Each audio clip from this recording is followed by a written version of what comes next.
What's up, everybody? Welcome back. So I am really excited to share this roll of film with you today. I actually have stuff that came earlier, but this one, the scans I just got back yesterday, and I'm really happy to share it. So I'm going to push that ahead to the front of the line. I stand outside for hours and hours and hours on a daily basis, and where I live, there's just not that many. Well, I'll say this: in the beach town, style isn't encouraged. It's all board shorts and backwards baseball caps and neck tattoos, and everybody sort of blends into the walls. So I'll stand out there for a long time. Sometimes it takes me a week to shoot 10 photos because I really only want the best subjects in my photos. If I'm going to be spending $2 a photo, I want the subjects to be solid, right?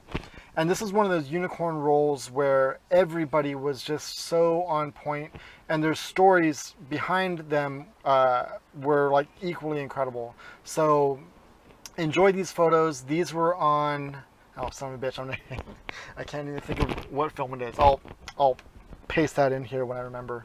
FP4 Plus. It's a roll of FP4 Plus. Well, another thing too is if you, well, I don't know if you can zoom in on YouTube, but there's a lot of kind of modeling and spots all over. And I guess that this batch of film, this is the second roll of or FP4 Plus this has happened on, has like kind of white spots all over it. And there's a lot of theories about what that was, but it turns out it was a bad batch of film. So I just messaged Ilford last night, and we'll see what they say if they're going to replace the film or not. I don't mind it for these photos. If they were fashion photos or something that's supposed to be more stylish and not edgy, I kind of would have been a little bit pissed.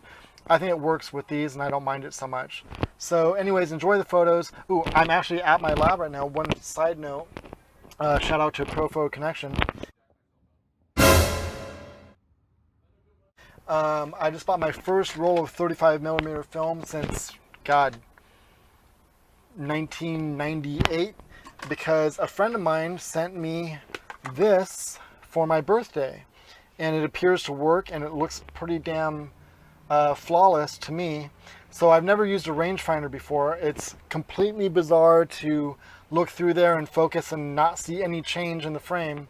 So I'm gonna have to read up on like how to zone focus, I guess.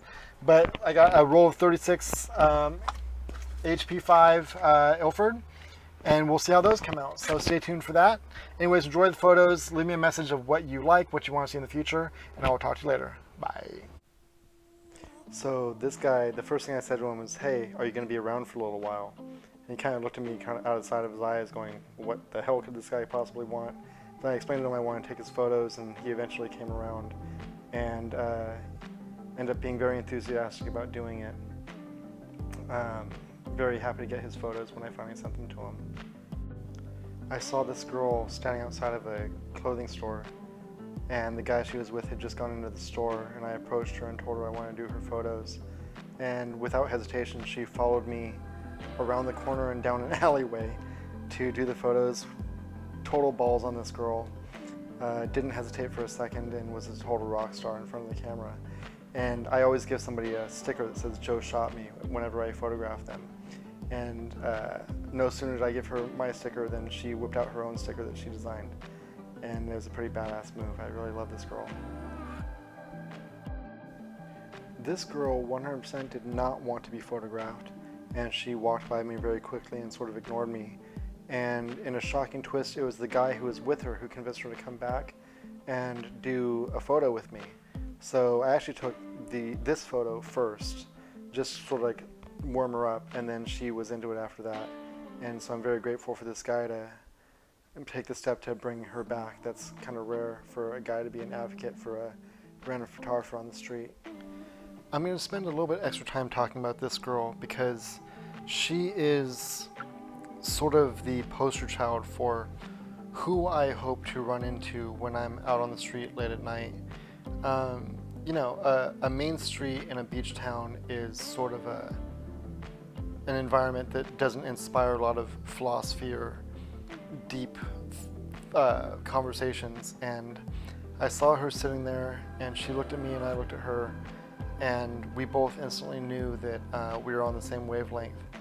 And she came over and we had a really lovely conversation, and it ended in a very long, wonderful embrace. And I wanted to photograph her after the embrace and after that transformative conversation. And she looked wildly different and more happy and more confident after the conversation. And so this is the expression she gave, which was total peace. And I love that. And we've stayed in contact since then. I shot this photo, I think, on the third or fourth day of walking around with this same roll in my camera. And he was sort of my breaking point when I just really felt like I wasn't going to be able to finish this roll as strong as I wanted it to be.